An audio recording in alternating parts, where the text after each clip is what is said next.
Hello guys, எல்லாரும் எப்படி இருக்கீங்க? இன்னைக்கு நம்ம என்ன படம் பார்க்க போறோம்னா 2026ல ஒரு இந்தியன் லாங்குவேஜ்ல ரிலீஸ் ஆன ஒரு ஹாரர் படத்தை தான் பார்க்க போறோம். இது வந்து ஹாரர் மட்டும் கிடையாது, நிறைய காமெடி இருக்கும் இந்த படத்துல. நிறைய வாய் விட்டு சிரிக்கிற மாதிரியான நிறைய காமெடிஸ்லாம் இருக்கு.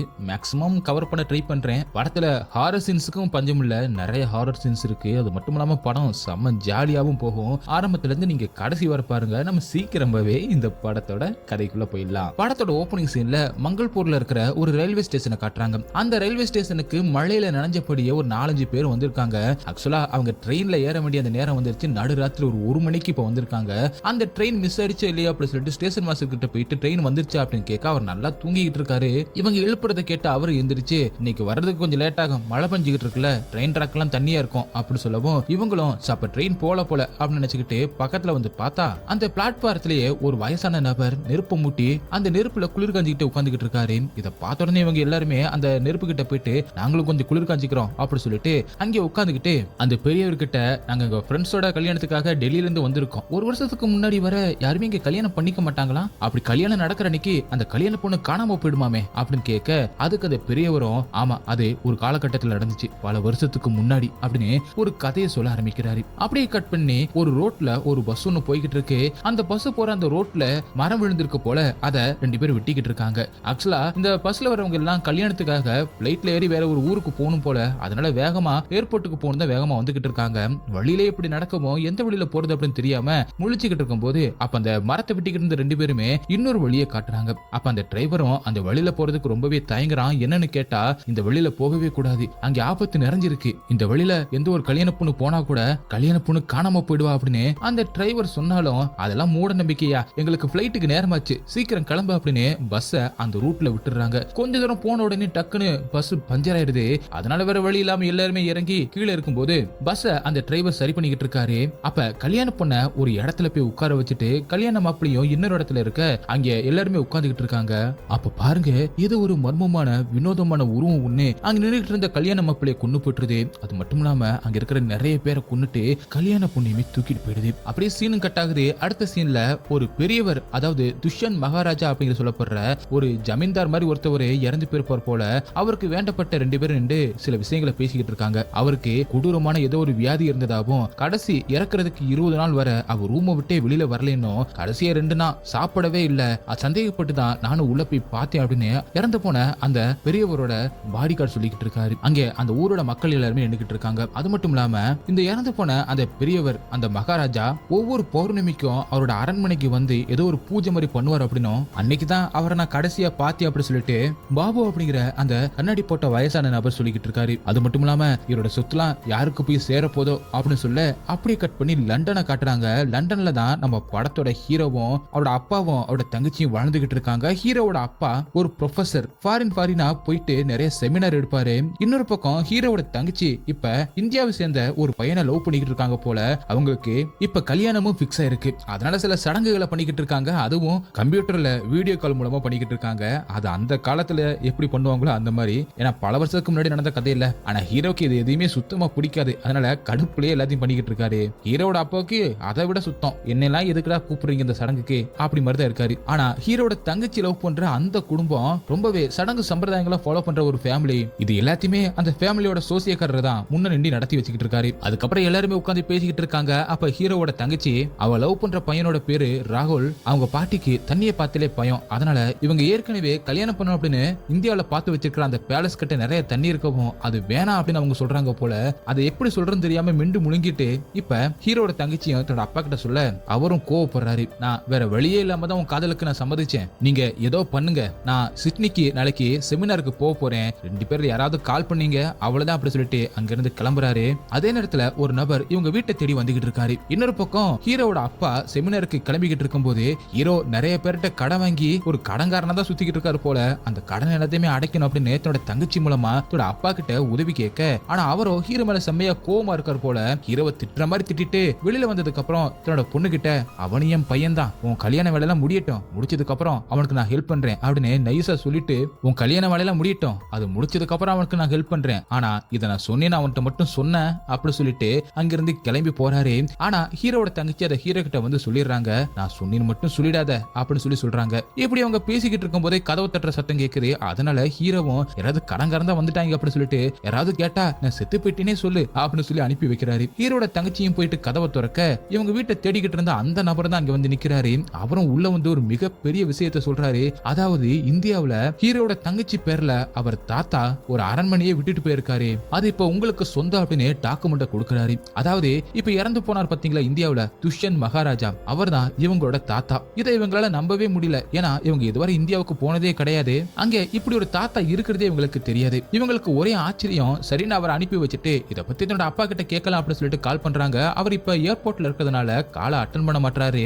அதனால இவங்க ஒரு பிளான் பண்றாங்க, பேசாம அந்த கல்யாணத்தை அந்த அரண்மனையிலே வச்சுக்கலாம் அப்படின்ட்டு. அதனால மறுபடியும் இதை பத்தி கேட்கலாம் அப்படின்னு தன்னோட அப்பாவுக்கு கால் பண்ண அவரு செமினார்ல இருக்காரு. ஆக்சுவலா அவர் செமினார்ல என்ன பேசுறாருன்னா டீமன்ஸை பத்தியும் தேவதைகளை பத்தியும் புராணங்கள்ல இருக்கிற கதைகளை பத்தி தான் செமினார்ல இப்ப எக்ஸ்பிளைன் பண்ணிக்கிட்டு இருக்காரு. அந்த நேரத்துல ஹீரோ கால் பண்ணவும் காலை எடுக்க மாட்டாரு. அதனால ஹீரோ ஒரு முடிவு பண்ணிட்டாரு. முதல்ல நான் முன்னாடி இந்தியாவுக்கு போயிட்டு அது என்ன விஷயம் அப்படிங்கறத பாக்குறேன். அது சரியா இருந்துச்சுன்னா அங்கேயே போயிட்டு உன் கல்யாணத்துக்கு தேவையான எல்லா ஏற்பாட்டையும் நான் முன்னாடி போய் பண்றேன், நீ பின்னாடி வாங்க அப்படி சொல்லிட்டு இந்தியாவுக்கு கிளம்பி வராரு. அவரும் இந்தியாவுல ட்ரெயின்ல டிராவல் பண்ணிக்கிட்டு இருக்கும்போது திடீர்னு ஒரு பொண்ணு முன்னாடி வர ஹீரோ முன்னாடி வந்த உடனே அந்த பொண்ணு விலகுறமுன்னு கதவு தட்டி அப்படியே கீழே விழ போறா. எப்படியோ ஹீரோ அந்த பொண்ணை காப்பாத்திடுறாரு. தன்னோட உயிரை காப்பாத்தினதுக்கு ஹீரோவுக்கு அந்த பொண்ணு நன்றி சொல்லுது. எல்லாம் பகவானோட செயல் அப்படின்னு ஹீரோ சொல்றாரு. இந்த பொண்ணு வேற யாரும் இல்ல, இந்த பொண்ணு தான் நம்ம படத்தோட ஹீரோயின். அப்படியே கட் பண்ணி ஹீரோ மங்கள்பூருக்கு வந்து சேர்ந்துட்டார் போல. அந்த ஊர்ல இருக்கிற ஒரு லாட்ஜ்ல இப்ப தங்கி இருக்காரு. மேல தண்ணி எதுவுமே வரல அப்படி சொல்லிட்டு கீழே கம்ப்ளைண்ட் பண்ணிக்கிட்டு இருக்கும்போது அந்த இடத்துல ரொம்பவே ஆன்டிக்கான ஒரு பொருள் இருக்கு. அந்த பொருளை பார்த்த உடனே இதெல்லாம் எப்படி உங்களுக்கு கிடைச்சிச்சு, இது ரொம்பவே பழமையான பொருட்கள் ஆச்சு அப்படின்னு சொல்ல அப்பதான் அவரும் சம்பூர் பாபு அப்படின்னு சொல்ல போறவதான் இது எனக்கு வித்தாரு அப்படின்னு சொல்ல ஹீரோக்கு ஒரு மாதிரி டவுட் வருது. அதுக்கப்புறம் டீ குடிக்கலாம் அப்படின்னு சொல்லிட்டு பக்கத்துல இருக்கிற டீ கடைக்கு வந்துட்டு இங்க சந்தாரம் யாதவ் யாருன்னு தெரியுமா அப்படின்னு கேட்டுக்கிட்டு இருக்காரு. அப்பதான் அந்த பாபு அப்படி சொல்ல போற அந்த கண்ணாடி போட்ட வயசான நபர் இங்க வர்றாரு. ஆக்சுவலா இவருக்கு சந்தாரம் யாதவ் அப்படிங்கிற இன்னொரு பேர் இருக்கு. இவர் தான் அந்த லாட்ஜில் இருக்கிற அந்த நபர் சொன்ன சம்பூர் பாபுவும் கூட. இவரு நேத்தே ஹீரோவை பிக்கப் பண்றதுக்கு ட்ரெயின் ஸ்டேஷனுக்கு வந்திருக்கணும், ஆனா வரல, என்னை மன்னிச்சிடுங்க அப்படி சொல்லிட்டு அதுக்கப்புறம் ஹீரோவை அந்த பேலஸுக்கு கூட்டிட்டு போறாரு. ஹீரோ அந்த பேலஸுக்குள்ள உள்ள நுழைஞ்ச உடனே ஏதோ பெரிய அரண்மனை மாதிரி இருக்க போது செம்மையா இருக்கும் அப்படின்னு நினைச்சிட்டு உள்ள நுழைஞ்சு போய் பார்த்தா அந்த இடம் ரொம்பவே பாழடைஞ்சு போயிட்டு எல்லாமே குப்பையா இருக்கு. பார்த்த உடனே ஹீரோக்கு முகம் ஒரு மாதிரி போயிடுது. வேற வழி இல்ல, இது எல்லாத்தையுமே கிளீன் பண்ணி ஆகணும் அப்படி சொல்லிட்டு இனிமே இது எல்லாமே எங்களுக்கா அப்படின்னு கேட்க முதல்ல இந்த அரண்மனையை கட்டினது உங்க பாட்டனோட பாட்டேன், அவங்க இந்த இடத்தோட ராஜாவோட பண்டித்தா இருந்தாங்க. வெளியில எல்லாமே பாலடைஞ்சு போய் பழசு மாதிரி இருந்தாலும் உள்ள நல்லா தான் மெயின்டைன் பண்ணிருக்காங்க, எல்லாமே நல்லா தான் இருக்கு. அதனால ஹீரோவும் உள்ள போயிட்டு எல்லாத்தையும் சுத்தி பார்த்துக்கிட்டு இருக்கும் போதே அந்த லாட்ஜ்ல பார்த்த மாதிரியான அதே மாதிரியான ஒரு ஆன்டிக் பொருள் ஒண்ணு இங்க இருக்கு. இதை பார்த்த உடனே ஹீரோக்கு சந்தேகம் வந்துருச்சு. உடனே அதை பத்தி கேட்க பாபுவும் சுதாரிச்சுக்கிட்டு அவன் ஏதோ தெரியாம சொல்றான், அப்படிலாம் கிடையாது அப்படின்னு மலிப்பிட்டு போறாரு. அப்ப அங்க ஒரு பெரிய போட்டோ இருக்கு. அந்த போட்டோல ஹீரோவோட அம்மா இருக்காங்க. இவங்க தான் என்னோட அம்மா அப்படின்னு சொல்ல அவங்க இன்னும் உயிரோட இருக்காங்களா அப்படின்னு பாபுவும் கேட்க இல்ல என் தங்கச்சி பறக்கும் போதே அவங்கள இறந்து போயிட்டாங்க, அப்ப எனக்கு 12 வயசு அப்படி சொல்றாரு. அப்ப சேர்ல உட்கார்ந்து இருக்கிற அந்த நபர் யாருன்னு கேட்க இவர்தான் உங்களோட தாத்தா அப்படின்னு பாபுவும் சொல்ல அப்படியே மேல இருக்கிற ரூமுக்கு பாபுவும் ஹீரோவை கூட்டிட்டு போய்கிட்டு இருக்கும் போதே ஹீரோவும் நான் இனிமே இங்க தான் தங்க போறேன் அப்படி சொல்றாரு. என்ன சொல்றீங்க, இங்க யாருமே தங்க மாட்டாங்க, இங்க பேய் இருக்கு, நீங்க லாட்ஜுக்கே போய் தங்குங்க அப்படி சொல்ல ஆனா ஹீரோ அதை நம்ப மாட்டாரு. அது எல்லாத்தையுமே கட்டுக்காது அப்படின்னு சொல்றாரு. அதுக்கு பாபுவும் உங்க தாத்தா கூட இந்த அரண்மனையில தங்கல, அவரும் பௌர்ணமிக்கு மட்டும்தான் இந்த பேலஸுக்கு வருவாரு, இங்க நிறைய பேர் இறந்து போயிருக்காங்க அப்படின்னு பாபுவும் எவ்வளவோ சொல்லியும் ஹீரோ கேட்கல. இந்த பொருட்கள் எல்லாத்தையுமே லாட்ஜ்ல இருந்து இங்க கொண்டு வாங்க அப்படின்னு சொல்லிட்டு இருக்காரு. அப்படியே கட் பண்ணி அடுத்த சீன்ல நைட்ல காட்டுறாங்க. ஹீரோவும் தன்னோட தங்கச்சிக்கு கால் பண்ணலாம் அப்படின்னு சிக்னல் கிடைக்கல அப்படின்னு மாடிக்கு வந்து பட்டன் போன்ல தன்னோட தங்கச்சிக்கு கால் பண்றாரு. சிக்னல் கிடைச்ச உடனே தன்னோட தங்கச்சி கிட்ட இங்க செம்மையான நமக்கு ஒரு பெரிய பேலஸ் இருக்கு, இந்த பேலஸ் பார்க்கவே ரொம்ப அழகா இருக்கு, இங்கதான் உன்னோட கல்யாணம் நடக்க போது கன்ஃபார்ம், நீ கரெக்டா 10ஆம் தேதி வந்துரு, கல்யாணத்துக்கான எல்லா வேலையுமே நான் பண்ணிடுறேன் அப்படின்னு ஹீரோவும் சொல்லிக்கிட்டு இருக்க. ஹீரோவும் தன்னோட தங்கச்சி கிட்ட பேசிக்கிட்டு இருக்கும் போதே காலும் சிக்னல் கிடைக்காம கட் ஆயிடுது. அதனால கீழே வந்து சிக்னல் கிடைக்குது அப்படின்னு செக் பண்ணி பாக்குறாரு. சிக்னல் கிடைக்கல. அப்ப பாருங்க ஹீரோ கிராஸ் பண்ற அந்த இடத்துக்கு கீழே மனித உருவத்துல இருக்கிற வௌவால் மாதிரியான ஒரு உருவம் அங்க நின்னுக்கிட்டு இருக்கு. அதுக்கப்புறம் ஹீரோ அங்க இருக்கிற லைட்டை ஆஃப் பண்ணிட்டு வர அவருக்கு பின்னாடி அந்த உருவம் நெருங்கி வந்துகிட்டு இருக்க மாதிரி காட்டுறாங்க. அப்படியே கட் பண்ணி காலையில ஹீரோவும் முழிக்கிற மாதிரி காட்டுறாங்க. யாரோ கதவை தொடர்ந்து தட்டிக்கிட்டே இருக்கவும் ஹீரோ போய் கதவை திறக்கிறாரு. பார்த்தா வெளியே நின்னுக்கிட்டு இருக்கிற வேலைக்காரங்க சம்பூர் பாபுல இருந்து எல்லாருமே இவரு இன்னும் எப்படி உயிரோட இருக்காரு அப்படி மாதிரி பாக்குறாங்க. குசுகுசுன்னு பேசிக்கிறாங்க. அது மட்டும் இல்லாம பாபு கூட ஜெகதீஷ் அப்படிங்கிற ஒரு வெட்டிங் பிளானருமே வந்திருக்காரு டெல்லியில இருந்து. அவரும் தன்னை அறிமுகப்படுத்திக்கிறாரு. அதுக்கப்புறம் எல்லாருமே உள்ள போய் பேசிக்கிட்டு இருக்காங்க. வேலையாட்களும் வந்து எல்லா இடத்தையுமே சுத்தம் பண்ணிக்கிட்டு இருக்க. அப்ப ஜெகதீஷும் ஹீரோ கிட்ட கல்யாணத்தை எப்படிலாம் நடத்தலாம் அப்படின்னு பேசிக்கிட்டு இருக்காரு. அதை கேட்ட பாபுவும் யாருக்கு கல்யாணம் அப்படின்னு கேட்க என்னோட தங்கச்சிக்கு தான் இங்கதான் நடக்க போகுது அப்படின்னு சொன்ன உடனே அதை கேட்டு எல்லாருமே மிரண்டு போயிடுறாங்க. வேலைக்கு வந்தவங்க எல்லாம் எல்லாத்தையுமே போட்டுட்டு அங்கிருந்து பயந்து ஓட ஆரம்பிக்கிறாங்க. அதுக்கப்புறம் தான் பாபுவும் இந்த ஊர்ல யாருக்குமே கல்யாணம் வைக்க மாட்டோம் அப்படின்னு சொல்லிட்டு அதுக்கான காரணத்தை ஒரு புராண கால கதையை சொல்ல ஆரம்பிக்கிறாரு. ஒரு ரூமுக்குள்ள கூட்டிட்டு வந்து அங்க ஒரு பெயிண்டிங் இருக்கு. ஒரு டீமன் கேர்ள், அதாவது அரக்க குலத்தை சேர்ந்த ஒரு பொண்ணு கடவுள் இந்திர பிரசாத்தோட மகனை காதலிச்சா. அதனால அந்த அரக்க குலத்தோட பொண்ணு கர்ப்பமானா. ஆனா தேவர்களும் அசுரர்களும் ரெண்டு பேருமே அந்த குழந்தையை ஏத்துக்கல. அந்த பொண்ணும் அந்த குழந்தையை பெத்தெடுத்தா. அந்த குழந்தை பிறந்த நாள்ல இருந்து தான் கலியுகம் ஸ்டார்ட் ஆனதும் சொல்றாங்க. கடவுள்கள் அந்த பொண்ணை தாக்க ஆரம்பிச்சாங்க. அதனால அடைக்கலம் தேடி பல காயங்களோட இறக்கும் தருவாயில டார்க்னஸோட ராஜா அந்தாகர்தன் கிட்ட போய் அடைக்கலம் போனான். அந்த இருள் ராஜா கிட்ட தன்னோட குழந்தையை ஒப்படைச்சிட்டு அந்த பெண்ணு இறந்து போனான். அந்த ராஜாவும் அந்த குழந்தை வெளிச்சத்தோட கண்ணுல பற்றவே கூடாது அப்படிங்கிறதுக்காக தன்னோட வௌவால்கள் படை மூலமா இருட்டுக்குள்ளேயே வளர்க்க ஆரம்பிச்சான். இருட்டுக்குள்ளேயே வளர்ந்த அந்த குழந்தை பெரியவன் ஆனதுக்கு அப்புறம் சிவனை நோக்கி தவம் புரிய ஆரம்பிச்சான். அவனோட தவத்தை மெச்சி சிவனும் அவனுக்கு சிரஞ்சீவி அப்படிங்கிற ஒரு வரத்தை கொடுத்தான். அதாவது அவனோட சாவு அவனோட கையிலயோ இல்லன்னா அவன் பரம்பரையில வர யாரோட கைனால மட்டும்தான் அவனுக்கு சாவு அப்படிங்கிற ஒரு வரத்தை கொடுக்க, இதனால அந்த உலகத்தோட மிகப்பெரிய ஒரு பெரும் சக்தி கொண்டவனா மாற ஆரம்பிக்கிறான். அந்த சக்தியை வச்சு தேவர்கள் மேலேயே போர் தொடுக்க ஆரம்பிக்கிறான். இதனால எல்லா கடவுள்களும் விஷ்ணு கிட்ட வந்து ஹெல்ப் கேட்டாங்க. அவன் இருளுக்குள்ள இருக்கிற வரைக்கும் அவனை அழிக்க முடியாது அப்படின்னு யோசிச்ச விஷ்ணுவும் விருக்ஷி அப்படிங்கிற ஒரு பெண்ணை உருவாக்கி அவளை மங்கள்வாருக்கு அனுப்பினாரு. முதல் முறையா விருக்ஷிய பார்த்த வஸ்தூரும் அவன் மேல காதல்ல விழுந்தான். ரெண்டு பேருமே காதலிச்சாங்க. என தொடணும் அப்படின்னா நீ கல்யாணம் பண்ணிக்கணும் அப்படின்னு அந்த பொண்ணு சொல்ல அவனும் விருக்ஷிய கல்யாணம் பண்றான். ஆனா விருக்ஷியோட பிளான் தெரியாம மாலை போட போகும்போது விருக்ஷியும் தன்னோட மின்னல் சக்தியினால வஸ்தூரை கொன்னுடுறா. அவன் உடல் கீழே விழுந்த அந்த இடத்துல பல வருடங்கள் கழித்து சில பேர் பிளாக் மேஜிக் பண்ணி ஒரு கோயில கட்டி அவனை மறுபடியும் உயிர்ப்பிக்க நினைச்சாங்க. அதனால விருக்ஷியும் அதே இடத்துல மரமா வாழ ஆரம்பிச்சா. அவளோட கையில இன்னும் அந்த மின்னல் சக்தி இருக்கு. அது அந்த டெம்பிளுக்கு உள்ள போகுது. வஸ்தூரோட உடம்பு வேணா அழிஞ்சிருக்கலாம், ஆனா அவனோட ஆன்மா இன்னும் வழிதேக்க காத்துக்கிட்டு இருக்கு. ஒரு புது மணப்பெண் தனக்கு துரோகம் இழைச்சதுனால அதனால மங்கள் பொருளை நுழையிற எந்த ஒரு கல்யாண புது பொண்ணும் உயிரோட இருக்க மாட்டாங்க. அவன் வஸ்தூர் கல்யாணம் ஆகிறதுக்கு முன்னாடி நைட்டே மணப்பெண்ணை தூக்கிட்டு போயிடுவான். அப்புறம் எப்படி இந்த ஊரை சேர்ந்தவங்கள கல்யாணம் பண்ணாங்க அப்படின்னு ஹீரோவன் கேட்க, அப்பதான் அவரும் இந்த ஊருக்கு பக்கத்துல கங்கை நீர் போகுது, அதை கடந்து அந்த பக்கமா போய் தான் எல்லாரும் கல்யாணம் பண்ணிப்பாங்க. அந்த வஸ்தூரால கங்கை நீரை கடக்க முடியாது, அது புனிதமானது அப்படின்னு பாபுவும் சொல்லிட்டு, இனிமே உங்களுக்கு என்னால ஹெல்ப் பண்ண முடியாது, இந்தாங்க சாவி அப்படி சொல்லிட்டு அங்கிருந்து கிளம்புறாரு. அப்பதான் வெளியூரத்தை வந்து அவரோட உண்மையான பேரான சம்பூர் பாபு அப்படின்னு சொல்லிட்டு அவர் சொல்லி கூப்பிட, அப்பதான் ஹீரோக்கு ஸ்ட்ரைக் ஆகுது. இவரு நம்மள ஏமாத்திட்டாரு. இவர் தான் இங்க இருக்கிற ஆன்டிக் பொருட்கள் எல்லாத்தையுமே எடுத்துட்டு போயிட்டு அந்த நிறைய பேர்ட்ட வித்துட்டு அது யாருமே கண்டுபிடிக்க கூடாது அப்படின்னு சொல்லிட்டு இப்படி கட்டுக்கதையா சொல்லிட்டு திரியிறாரு அப்படின்னு ஹீரோவும் நினைச்சுக்கிட்டு உன்னைய போலீஸ் கிட்ட புடிச்சு கொடுக்க போறேன் அப்படின்னு மிரட்ட, அதுக்கப்புறமா தான் பாபுவும் நான் அப்படிலாம் பண்ணலைங்க, என்ன அப்படிலாம் பண்ணிடாதீங்க, உங்களுக்கு என்ன தேவையோ எல்லாத்தையுமே நான் பண்றேன் அப்படின்னு ஹீரோட வழிக்கு வராரு. அப்படியே கட் பண்ணி நம்ம படத்தோட ஹீரோனை காட்டுறாங்க. அவங்க இப்ப மங்கள்பூர் போலீஸ் ஸ்டேஷன்ல இருக்காங்க. இந்த இடத்துல ஹீரோனோட தங்கச்சி கல்யாணம் நடக்க இருந்திருக்கும் போல. அந்த டீமன் ஹீரோனோட தங்கச்சியை கடத்திட்டு போயிருக்கும் போல. அதை பத்தி ஏதாவது குழு கிடைச்சிச்சு அப்படின்னு விசாரிக்கிறதுக்காக தான் வந்திருக்காங்க. அங்க ஒரு 4 பாடியை அவங்க ரெக்கார்ட் பண்ணிருக்காங்க. ஆனா ஹீரோனோட தங்கச்சி பாடியும் ஹீரோனோட அங்கிள் பாடியும் அங்க கிடைக்கவே இல்லை. மேபி அவங்க உயிரோட கூட இருக்கலாம் அப்படின்னு ஹீரோன் சொல்ல, நாங்க எல்லாத்தையுமே விசாரிச்சுட்டு உங்ககிட்ட சொல்றோம், அது வரைக்கும் இந்த கேஸை பத்தி எங்கேயும் பேசாதீங்க அப்படி சொல்லி அனுப்பி வைக்கிறாங்க. அப்படியே மறுபடியும் ஹீரோ தங்கி இருக்கிற அந்த பேலஸ காட்டுறாங்க. நைட் நேரத்துல அந்த ஜெகதீஷ் அப்படிங்கிறவரு தன்னோட ரூமுக்கு வராரு. அப்ப திடீர்னு மேல ஏதோ ஒரு சத்தம் கேட்கிற மாதிரி சுத்தி முத்தியும் பார்க்க, ஜன்னலுக்கு பக்கத்துல ஏதோ ஒரு உருவம் அப்படி மேல போற மாதிரி இருக்கு. அதனால வெளியில வந்து பார்க்கும்போது ஒரு இடத்துல அந்த வௌவால் மாதிரியான உருவம் நின்னுகிட்டு இருக்கு. அதை பார்த்து இவரும் மிரண்டு போயிடுறாரு. லைட்டை ஆன் பண்ணி பாக்குறாரு, இல்ல. லைட்டை ஆஃப் பண்ண உடனே அந்த உருவம் தெரியுது. அதை பார்த்துக்கிட்டு இருக்கும்போது டக்குன்னு பின்னாடி இருந்து ஹீரோ வந்து தொடவும் மிரண்டு பயந்து போய் கத்திடுறாரு. அப்புறம் பின்னாடி திரும்பி பார்த்தா அங்கே அந்த உருவம் நிக்கிற மாதிரி இருக்கவும் அந்த ஜெகதீஷும் பயந்து அப்படியே கத்துறாரு.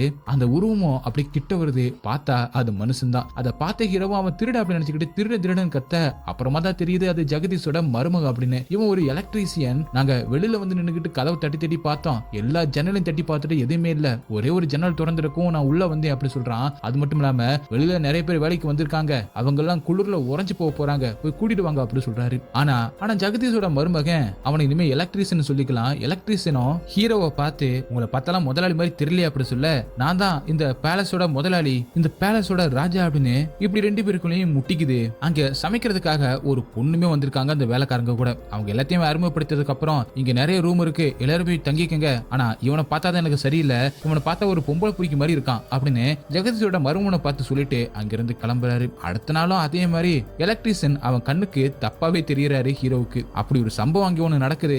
சமயக்காரி கிட்ட ஏதோ சில்மிசம் பண்ற மாதிரி ஹீரோவுக்கு தெரியவும் அங்கே வந்து மறுபடியும் அவங்க கிட்ட பிரச்சனை பண்றாரு ஹீரோ. இப்படி அவங்களுக்குள்ள நிறைய காமெடிகளும் சண்டைகளும் நடந்துகிட்டு இருக்கும். அதுக்கப்புறம் எலக்ட்ரீஷியனும் அங்க இருக்கிற ஜெனரேட்டர் சரி பண்றதுக்காக ஜெனரேட்டர் ரூமுக்கு போக ஜெகதீஷும் அவரோட ரூமுக்கு போயிட்டு ரெஸ்ட் ரூம் போலாம் அப்படின்னு ரெஸ்ட் ரூமுக்குள்ள போறாரு. அதே நேரத்துல ஜெனரேட்டர் ஆன் பண்ண உடனே அங்க இருக்கிற ஹீட்டர் தாறுமாறா ஏறி தண்ணி எல்லாமே கொதிக்க ஆரம்பிக்குது. அது தெரியாம அவரும் ரெஸ்ட் ரூம் போக பின்னாடி அப்படியே வெந்து போயிடுது அவருக்கு. உடனே ஹாஸ்பிட்டல் அப்படி சொல்லிட்டு பயங்கரமா கார் எடுத்துக்கிட்டு அங்கிருந்து கிளம்புறாரு கத்திக்கிட்டே. இதுக்கு நடுவுல ஹீரோவும் ஏதோ பவர் ஷார்டேஜ் ஆயிடுச்சு அப்படின்னு சொல்லிட்டு பவர் ஆஃப் பண்ணலாம் அப்படின்னு சொல்லிட்டு அதை போய் தொடும்போது அவரையுமே தூக்கி போட்டுருது. அதனால ஹீரோவும் இறந்து போன மாதிரி ஆயிடுறாரு. அடுத்த சீன்ல பெட்ல படுக்க வச்சு ஒரு பொண்ணு ஹீரோவுக்கு முதலுதவி பண்றாங்க. கடைசியில எப்படியோ ஹீரோவும் பிழைச்சிடுறாரு. அதை பண்ணது வேற யாரும் இல்ல, ஹீரோயின் தான். ஹீரோ ஒரு தடவை ஹீரோனோட உயிரை காப்பாத்திருப்பாரு. அதே மாதிரி இப்ப ஹீரோனுமே ஹீரோட உயிரை காப்பாத்திருக்காங்க சிபிஆர் பண்ணி. அதுக்கப்புறம் ரெண்டு பேருமே உட்கார்ந்து சாப்பிட்டுக்கிட்டு இருக்காங்க. சாப்பிட்டுக்கிட்டே மாத்தி மாத்தி அவங்க உயிரை காப்பாத்தினாங்கல்ல, அதுக்கு தேங்க்ஸ் சொல்லிக்கிட்டு இருக்காங்க. அதுக்கப்புறமா தான் ஹீரோ ஹீரோனை பத்தி விசாரிக்க அப்பதான் அவங்க ஒரு ரைட்டர் அப்படின்னும் அவங்க ஏன்சியன் டெம்பிள் ஆஃப் இந்தியா அப்படிங்கிற அந்த டாபிக்ல ரைட் பண்ணிக்கிட்டு இருக்காங்கன்னு. அது மட்டும் இல்லாம நிறைய பேய் கதைகளையும் மிஸ்டரியான கதைகளையும் அவங்க ஆராய்ச்சி பண்ணிக்கிட்டு இருக்காங்க அப்படிங்கிற விஷயம் தெரிய வருது. அப்படி ஒரு கதை எனக்கு தெரியும் அப்படின்னு ஹீரோவும் சொல்லிட்டு ஒரு 2 நாள் நீங்க இருப்பீங்களா, அந்த கதையை என்ன சொல்லவா அப்படின்னு கேட்க இல்ல எனக்கு இப்ப வெளியூருக்கு போக வேண்டிய ஒரு வேலை இருக்கு அப்படின்னு சொல்றாங்க. சரி வாங்க சாப்பிட்டு முடிச்சதுக்கு அப்புறம் உங்களை நானே டிராப் பண்றேன் அப்படின்னு சொல்லிட்டு ஹீரோவும் ஹீரோனை கூட்டிக்கிட்டு அந்த பஸ்ல வந்து ஏத்தி விட்டுட்டு என்னோட தங்கச்சிக்கு கல்யாணம் நடக்க போகுது, அதுக்கான வேலை தான் நடந்துகிட்டு இருக்கு, கண்டிப்பா நீங்க என் தங்கச்சியோட கல்யாணத்துக்கு வரணும் அப்படின்னு சொல்லி அனுப்பி வைக்கிறாரு. அப்படியே கட் பண்ணி நடுராத்திரியில காட்டுறாங்க. அந்த எலக்ட்ரீஷியன் அவனோட ரூம்ல படுத்து தூங்கிட்டு இருக்கான். அப்ப திடீர்னு ஏதோ ஒண்ணு அவனை திரும்ப திரும்ப புடிச்சு கீழே இழுக்கிற மாதிரி இருக்கு. அதை பார்த்து பயந்து போன அவனும் சுத்தி முத்தியும் பார்த்துக்கிட்டு இருக்கும் போது அப்படியே கட் பண்ணி ஹீரோவை காட்டுறாங்க. ஆக்சுவலா அந்த அரண்மனையில யாரோ ஒரு பொண்ணு வினோதமா பாடுற மாதிரியான ஒரு சத்தம் கேக்குது. அது ஜெகதீஷுக்கு கேட்க ரெண்டு பேருமே அந்த பாட்டு சத்தம் எங்கிருந்து வருது அப்படின்னு தெரிஞ்சுக்கிறதுக்காக அப்படியே நடந்து வராங்க. பார்த்தா அந்த பாட்டு எலக்ட்ரிஷியனோட ரூமுக்குள்ள இருந்து கேக்குது. பயவுல தன்னோட காலை யாரும் இழுத்துட்டாங்க அப்படிங்கிற பயத்துல அந்த பயத்தை போக்குறதுக்கு பேய் பாட்டே போட்டு டேப் ரெக்கார்ட்ல கேட்டுக்கிட்டு இருக்கான். இத அங்க வந்து பார்த்து ஹீரோவும் கடுப்பாகி அந்த டேப் ரெக்கார்டை தூக்கி போட்டு உடச்சிட்டு டே இந்த நடுராத்திரில உனக்கு கேட்க வேற பாட்டே கிடையாதா அப்படின்னு சொல்ல அவனும் நடந்ததை சொல்றான். அதுக்காக இந்த பாட்டாடா போட்டு கேப்ப அப்படின்னு பயங்கரமா திட்டுறாரு. அதுக்கப்புறம் கட் பண்ணி மறுபடியும் எலக்ட்ரிஷியன் தூங்குறத காட்டுறாங்க. அவன் தூங்கிக்கிட்டு இருக்கும்போது அவன் தூங்கிக்கிட்டு இருக்கிற அந்த ரூமோட கதவு தானா திறக்குது. அந்த வவால் மாதிரி இருக்கிற அந்த மர்மமான உருவம் எட்டி பாக்குற மாதிரி அவனுக்கு தெரிய இவனு பயந்து போயிட்டு வெளியில எட்டி பார்த்துட்டு கதவை மறுபடியும் நல்லா பூட்டிட்டு பயந்துகிட்டே வந்து போர்வையை போட்டுட்டு படுத்துக்கிட்டு இருக்கான். அப்ப அவன் ரூமோட சீலிங்ல இருந்து அந்த உருவம் அப்படியே அவன் மேல விழுந்து அவனை கண்ட்ரோல் பண்ண ட்ரை பண்ற மாதிரி இருக்கு. அப்படியே கட் பண்ணி இப்ப ஹீரோவையும் அந்த பாபுவையும் காட்டுறாங்க. ரெண்டு பேருமே ஹீரோவோட தாத்தாவோட அடியாள் இருப்பான்ல காளி, அவங்கிட்ட ஏதோ ஒரு டாக்குமெண்ட் இருக்கு போல, அதை வாங்குறதுக்காக போறாங்க. ஹீரோவும் பாபுவும் காளி கிட்ட வர காளியும் உங்க தாத்தா இதை உங்ககிட்ட கொடுக்க சொன்னாரு அப்படின்னு சொல்லிட்டு அந்த பேப்பர்ஸ் ஒப்படைச்சிட்டு அவங்க கூப்பிட கேட்காம அப்படி நடந்து உள்ள போயிடுறாரு. இங்கதான் ஒரு செம்ம காமெடி நடக்கும். ஆக்சுவலா அங்க வீட்டுக்கு வேலைக்கு வந்தவங்க எல்லாருமே ரொம்பவே மெதுவா வேலை பார்த்துக்கிட்டு இருப்பாங்க. பார்த்து தரைக்கு வலிக்க போகுது அப்படி மாதிரி கலாச்சிட்டே ஹீரோவும் பார்த்தா அங்க 2 பேர் சீட் அடிக்கிட்டு இருக்காங்க. என்னடா வேலை நேரத்துல சீட் அடிக்கிட்டு இருக்காங்க அப்படின்னு ஜெகதீஷை புடிச்சு கத்திக்கிட்டு இருக்காரு. அது மட்டும் இல்லாம உள்ள ஒருத்தன் தூங்கிக்கிட்டு இருக்கான் வேலை பார்க்காம.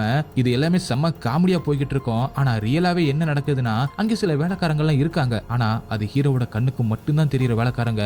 அந்த வேலைக்காரங்க யாருமே மத்தவங்க கண்ணுக்கு தெரிய மாட்டாங்க. அடுத்து மறுபடியும் அந்த எலக்ட்ரிஷியன் ஹீரோ கிட்ட மாட்டிக்கிறான். ஆக்சுவலா அவனை அந்த பேய் இப்ப பொசஸ் பண்ணிருக்கல, அதனால அங்க ஒரு கிருஷ்ண சிலை இருக்கு. அதை பார்த்த உடனே அந்த சிலையை பார்த்துட்டு அங்கிட்டு போ அப்படி சொல்லிக்கிட்டு இருக்கான். பக்கத்துல தான் அந்த குக்கிங் பண்ற அந்த சமயக்காரி வந்து உட்கார்றா. இதை பார்த்த ஹீரோவும் அந்த சமயக்காரியை தான் இப்படி பாத்துக்கிட்டு இருக்கான் அப்படின்னு நினைச்சுக்கிட்டு மறுபடியும் அவனை பிடிச்சு பயங்கரமா திட்டுறாரு. இவன் இனிமே இங்க இருக்கவே கூடாது அப்படின்னு சொல்ல அப்புறமா தான் தெரியுது அவன் ஒருத்தன் தான் எலக்ட்ரிஷியன். இவன் இல்லட்டா அந்த ஜெனரேட்டரை சரி பண்ணவே முடியாது. இதுக்கப்புறம் இவனை வெளியேற்றணும்னா இவன் ஏதாவது ஒரு வயரை கட் பண்ணி விட்டுட்டு போயிடுவான். அப்ப நமக்கு தான் சிக்கல் அப்படின்னு ஜெகதீஷ் சொல்லவும் வேற வழி இல்லாம ஹீரோவும் அங்கிருந்து கிளம்புறாரு. அடுத்த சில ஹீரோவும் டவுனுக்கு வந்திருக்காரு. அதாவது அங்க அரண்மனையில சிக்னல் கிடைக்கல, அந்த போனை வச்சு நிறைய பேருக்கு கால் பண்ணியும் சொல்ல முடியாது, நிறைய வேலை விஷயமாவும் கால் பண்ண வேண்டியிருக்கு. அதனால டவுனுக்கு வந்து டெலிபோன் மூலமா கல்யாண வேலைகளை பார்க்கலாம் அப்படின்னு சொல்லி தான் வந்திருக்காரு. அங்கேதான் ஹீரோனை பாக்குறாரு. ஹீரோன் இப்ப சேலையில இருக்காங்க. அவங்கள இங்க வந்திருக்காங்க. அவங்கள பார்த்த உடனே ஹீரோவும் அவங்க கிட்ட போய் பேசுறாரு. அப்பதான் ஹீரோனுக்கு ஹீரோவோட தங்கச்சியோட கல்யாணத்தை அந்த அரண்மனையில தான் வைக்க போறாங்க அப்படின்னு தெரிய வருது. மங்கள்பூர்ல யாருமே கல்யாணம் பண்ண மாட்டாங்களே, அந்த கதையெல்லாம் உண்மையா இருந்து என்ன பண்ணுவீங்க, நீங்க அங்கெல்லாம் வைக்காதீங்க, வேற இடத்துல வைங்க அப்படின்னு சொல்றாங்க. ஆனா ஹீரோ அதை நம்ப மாட்டார்ல, அப்பெல்லாம் ஒண்ணும் கிடையாது, எல்லாமே கட்டுக்காது அப்படின்னு சொல்லிக்கிட்டு இருக்காரு. அப்பதான் ஜெகதீஷ் கிட்ட கல்யாண டயத்துல பூக்களால அலங்கரிக்கிறதுக்காக ஒரு டீமை ரெடி பண்ண சொல்லியிருப்பாரு. அவரும் போன் பண்ணிட்டு 1.5 லட்சம் ரூபாய்க்கு அந்த டீலை முடிச்சிருப்பாரு. இப்ப ஹீரோவும் அப்புறமா பாக்குறேன் அப்படின்னு ஹீரோ கிட்ட சொல்லிட்டு அவர்கிட்ட வந்து கேட்கும் போது இப்ப 3 லட்சம் ரூபாய் அப்படின்னு சொல்லி ஹீரோ கிட்ட பணத்தை ஏமாத்த பாக்குறாரு. ஹீரோக்கு தெரியாது இல்லையா, அதனால இவ்வளவு பணமா அப்படின்னு சொல்லவரு வேற வழி இல்லாம ஒத்துக்கிறாரு. ஜெகதீஷோட பிளானே இந்த ஒரு கல்யாணத்தை வச்சு நிறைய சம்பாரிச்சலாம் அப்படின்னு நினைக்கிறாரு. அதுக்கப்புறம் நைட்டு காட்டுறாங்க, அந்த எலக்ட்ரீஷியன் தூங்கிட்டு இருக்கும் போது அந்த பேய் அவரை கண்ட்ரோல் பண்ற மாதிரி அவரும் மெதுவா கதவை திறந்து வெளியில வந்து பார்த்தா அங்கதான் அந்த வவ்வால் டீமன் இருக்கு. அந்த டீமன் கிட்ட மாஸ்டர் என்னோட டாஸ்க் என்ன அப்படின்னு இவரும் கேக்குறாரு. அதே நேரத்துல ஹீரோவும் அந்த சமயக்காரியோட ரூமை கிராஸ் பண்ணி போகும்போது உள்ள சமயக்காரி ட்ரெஸ் மாத்திக்கிட்டு இருக்க மாதிரியான ஒரு நிழல் தெரியுது. அதே நேரத்துல அந்த பக்கம் போய் பார்த்தா அந்த எலக்ட்ரீசியன் அந்த பக்கமா எட்டி பார்த்துக்கிட்டு இருக்க மாதிரி ஹீரோக்கு தெரியவும் இதை உடனே ஜெகதீஷ் கிட்ட கூப்பிட்டு காட்டணும் அப்படின்னு சொல்லிட்டு ஜெகதீஷை கூட்டிட்டு வந்து பார்த்தா அங்க நின்னுக்கிட்டு இருந்த எலக்ட்ரீசியனை காணோம். அவன் எங்க போனா அப்படின்னு தேடும்போது அவன் பாட்டுக்கு ஒரு இடத்தை நோக்கி நடந்து போய்கிட்டு இருக்கான். இவங்க 2 பேருமே ஃபாலோ பண்றாங்க. அந்த அரண்மனையை விட்டு வெளியில வந்து அரண்மனைக்கு வெளியில இருக்க அந்த காட்டுக்குள்ள நடந்து போய்கிட்டே இருக்கான். இவங்களை தொடர்ந்து ஃபாலோ பண்ணிக்கிட்டே போகும்போது ஒரு இடத்துல ஒருத்தர் அந்த அர்த்தத்தில் உட்கார்ந்துகிட்டு எதை பின்னிக்கிட்டு இருக்காரு. அதை பார்த்த ஹீரோவும் ஐயா இந்த காட்டுக்குள்ள பேய்கள் இருக்கா அப்படின்னு கேட்க, ஏப்பா நானே நேத்து தான் செத்தேன், எனக்கு தெரியாதுப்பா அப்படி சொல்ல ஹீரோக்கு ஒரே குழப்பமா இருக்கு. ஜெகதீஷ் திரும்பி பார்த்தா அங்க ஹீரோ தனியா உட்கார்ந்து பேசிக்கிட்டு இருக்காரு. ஹீரோக்கு ஒண்ணுமே புரியல. மறுபடியும் இந்த பக்கமா வந்துட்டு மறுபடியும் திரும்பி பார்த்தா அங்க உட்கார்ந்துகிட்டு இருந்த அந்த ஆளை காணோம். ஆக்சுவலா ஹீரோட கண்ணுக்கு இப்ப பேய்கள் தெரிய ஆரம்பிக்குது போல. இவங்க 2 பேரும் அந்த எலக்ட்ரீஷியனை ஃபாலோ பண்ணிட்டு போனா ஒரு இடத்துக்கு போன அந்த எலக்ட்ரீஷியனும் முன்னாடி கையை காட்ட 2 பேரும் முன்னாடி பார்த்தா அங்கேதான் அந்த வசுத்ரா அப்படின்னு சொல்லப்படுற அந்த வவ்வால் உருவம் இருக்கிற அந்த டீமனோட கோயில் இருக்கு. அதுக்கு பக்கத்துல கையை நீட்டினா அங்கேதான் விருக்ஸா மரமா வாழ்ற அந்த மரம் இருக்கு. 2யுமே கட்டிட்டு ஹீரோ கிட்ட இப்ப நம்ம மாஸ்டர் வரப்போறா அப்படின்னு சொல்ல, யோ உன் மாஸ்டரை நான் தாயா அப்படின்னு அவனை ஒரு அடி அடிச்ச உடனே தான் அந்த எலக்ட்ரீஷியன் சுயநினைவுக்கே வராப்ல. ஹீரோ அடிச்ச அடியில அவனும் கத்திக்கிட்ட கீழே விழ அந்த சத்தம் கேட்டு திடீர்னு அங்க இருந்த வவ்வால்கள் பறந்து இவங்களை தாக்க ஆரம்பிக்குது. அதனால பயந்துகிட்டு எல்லாருமே ஓட ஆரம்பிக்கிறாங்க. அப்படி ஓடி வரும்போது ஜெகதீஷ் மட்டும் வேற ஒரு வெளியில போயிடுறாப்ல. இவங்க 2 பேரும் பயந்துகிட்டு எப்படியே வெளியில ஓடி வந்துடுறாங்க. வெளியில ஓடி வந்த ஹீரோவும் ஜெகதீஷ் இன்னும் காணமே அப்படின்னு சொல்லிட்டு கூப்பிட்டு பாக்குறாரு. ஆனா ஜெகதீஷ் வரவே இல்ல. அடுத்த நாள் காலையில வீடியோவும் ஆரம்பிக்குது. இப்பவும் ஜெகதீஷை தேடி பார்த்துட்டு அவரை காண அப்படின்னு தான் சொல்லிக்கிட்டு இருக்காங்க.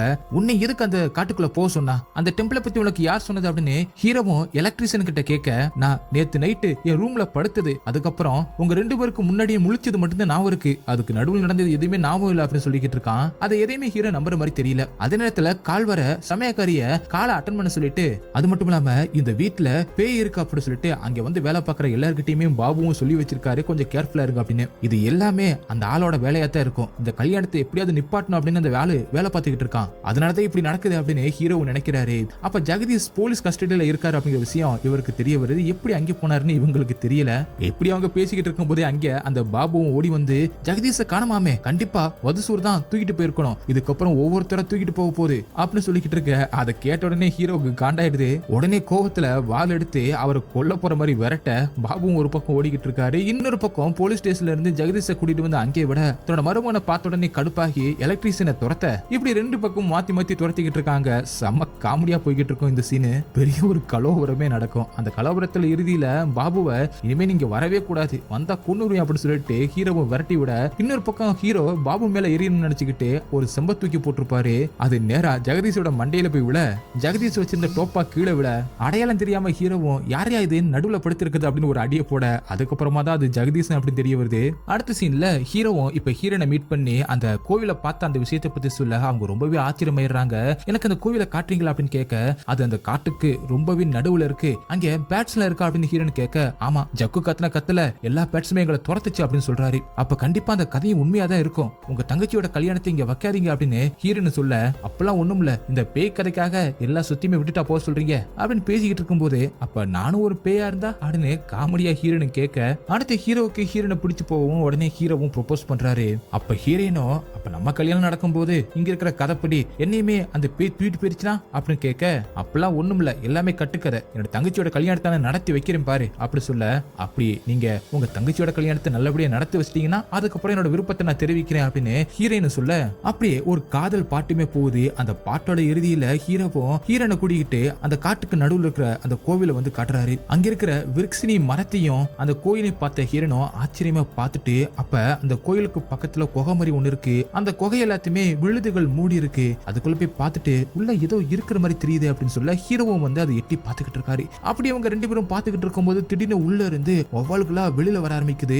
2 பேருமே பயந்து போயிடுறாங்க. வெளியில வந்த வௌவால்கள் 1000 வௌவால்கள் இருக்கும் போல அப்படியே வானத்துக்கு போயிட்டு ஒரு மாதிரி சுழல் மாதிரி சுத்த ஆரம்பிக்குது. இதை பார்த்த உடனே இவங்களுக்கு பயம் வந்துருது. அந்த வௌவால்கள் சூரியனை மறைச்சதுனால அந்த இடம் இருட்டாக ஆரம்பிக்க அதை அதை பார்த்த ஹீரோயினோ இருட்டா இருக்கிற இடத்துல தான் வதுசூர் வரும் அப்படின்னு சொல்லுவாங்க. வாங்க இங்க இருந்து ஓடிடலாம், லைட்டை நோக்கி ஓடலாம் அப்படின்னு சொல்லிட்டு ஹீரோனும் ஓட ஹீரோ அங்கேயே நின்னுட்டு இருக்காரு. அப்படியே கட் பண்ணி கொஞ்ச நேரம் கழிச்சு அந்த குகைக்குள்ள இருந்து அந்த வதுசூர் வெளியில வரதையும் காட்டுறாங்க. அடுத்து ஹீரோவும் கல்யாண வேலையை பார்த்துக்கிட்டு இருக்கும் போது அந்த ஜெகதீஷும் பெயிண்ட் அடிக்கிறதுக்காக ஹீரோ கிட்ட 90,000 ரூபாய் வரும் அப்படின்னு சொல்லிட்டு ஏமாத்தி காசை புடுங்குறாரு. ஆனா பெயிண்ட் அடிக்கிறதுக்கு ரொம்பவே கம்மியா 6,000 தான் முடிக்கணும் அப்படின்னு சொல்லிட்டு தன்னோட ஆட்கள் கிட்ட சொல்ல, இன்னொரு பக்கம் எலக்ட்ரிசியனும் எனக்கு இதெல்லாம் வேணும் அப்படின்னு சொல்லிட்டு அவனும் ஒரு சில பொருட்களை கேட்கிறான். அப்பதான் அங்க சமயக்காரி அந்த இடத்துல வாசனை வரணும் அப்படிங்கிறதுக்காக நெருப்பை கொண்டு வந்து எதைய போட்டு புகைய வச்சுக்கிட்டு இருக்கா. அப்ப மேல வேலை பார்த்துக்கிட்டு இருந்த அந்த எலக்ட்ரிசியன் மேல இருந்து சுத்தியில விட அது நேரம் ஜக்குவோட மண்டியில விழுகுது. அதனால விழுந்த வேகத்துல அவரும் அந்த நெருப்புல உட்கார்ந்துடுறாரு. அவர் பண்ற தப்புக்கு அப்பவே தண்டனை கிடைக்கிற மாதிரி காட்டுறாங்க. அப்படி கட் பண்ணி கொஞ்ச நேரம் கழிச்சு காட்டுறாங்க. இப்ப ஹீரோக்கு கால் வருது. கால் பண்ணி இருக்கிறது ஹீரோட அப்பா தான். ஹீரோவும், நான் மீராவோட இமெயில பார்த்தேன், உங்க 2 பேருக்கான பைத்தியம் பிடிச்சிருச்சா, எதுக்கு இங்க போனீங்க, அங்க மீராவுக்கு கல்யாணம் நடக்காது, இடத்த மாத்தணும் அப்படி சொல்ல, இப்ப மீரா இங்க வந்துகிட்டு இருக்கா, பிளைட்ல இறங்கின உடனே கால் பண்றேன்னு சொல்றா. கெஸ்ட் எல்லாருமே வந்துகிட்டு இருக்காங்க, இந்த நேரத்துல எப்படி கல்யாணம் நடக்கிற இடத்த மாத்துறது அப்படி சொல்ல, உங்களுக்கு என்ன நடக்குதுன்னு புரியாது அப்படின்னு ஹீரோட அப்பாவும் சொல்ல, நீங்க நிறைய ரகசியங்களை எங்கிட்ட இருந்து மறைக்கிறீங்க அப்படின்னு ஹீரோவும் சொல்றாரு. இங்க பாரு, நான் சொல்றதை மட்டும் கேளு, கங்காப்பூருக்கு போ, குரு கோபால் தாஸ் ஆசிரமம் இருக்கும், அங்க இருக்கிற தலைமை பூசாரி போய் பாரு, அவரு இந்த இடத்துல கல்யாணம் நடக்கணும் அப்படின்னு சொன்னா நடக்கும், நடக்க கூடாதுன்னு சொன்னா நடக்க கூடாது, அது எந்த ஒரு காரணமா இருந்தாலும் சரி அப்படின்னு ஹீரோட அப்பாவும் சொல்ல, அவரோட பேர் என்ன அப்படின்னு ஹீரோவும் கேட்க, வஷித் குருஜி அப்படி சொல்றாரு. அப்படி சீன் கட் ஆகுது. அடுத்த சீன்ல ஹீரோவும் அந்த ஆசிரமத்துக்கு போயிட்டு அந்த பெரிய பூசாரியான வஷித் குருஜியை பாக்குறாரு. அவரும் ஹீரோ கிட்ட, வதுசூர் ஒன்னும் வெறும் கட்டுக்கதை கிடையாது, அதர்வன வேதத்திலேயே அந்த டிமானிக் என்டிட்டியை பத்தி சொல்லியிருக்காங்க. அந்த காட்டுல அதுரா அப்படிங்கிற ஒரு கம்யூனிட்டி இருந்துச்சு. அந்த கம்யூனிட்டி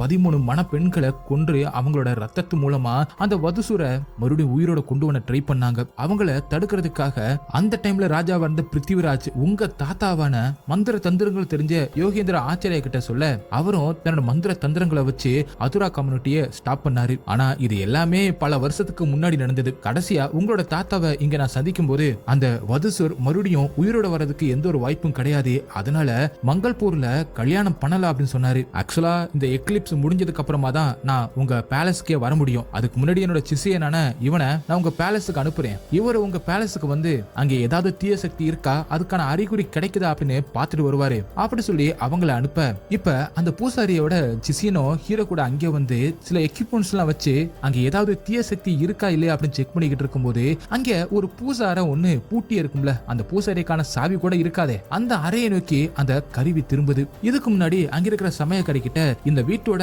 எல்லா மூலையிலையும் கடக்கிற மண்ணை ஒன்னா எடுத்துடுவாங்க அப்படின்னு சொல்லியிருப்பாரு. அதுக்கப்புறம் அந்த ஜிசியனோ இப்ப அந்த பூச ரூம் பக்கமா திரும்பவும் அந்த பூச ரூம் கிட்ட போயிட்டு இதுக்குள்ள என்ன இருக்கு அப்படின்னு கேட்க, என்னன்னு தெரியல, ஆனா வித்தியாசமான ஒரு பூட்டு ஒண்ணு பூட்டி இருக்கு, அதுக்கான சாவி எங்கன்னு தெரியல அப்படின்னு ஹீரோ சொல்லிக்கிட்டு இருக்கும் போது அந்த ஜிசியனோ அந்த சாவியோட ஹோல் வழியா உள்ள என்ன இருக்கு அப்படின்னு பாத்துக்கிட்டு இருக்கும் போது திடீர்னு உள்ள இருந்து ஏதோ ஒண்ணு உருமுறை மாதிரியான வித்தியாசமான ஒரு சத்தம் கேட்க, அடுத்த செகண்டே அந்த சிசியனை ஏதோ ஒண்ணு அப்படி தூக்கி எறியுது.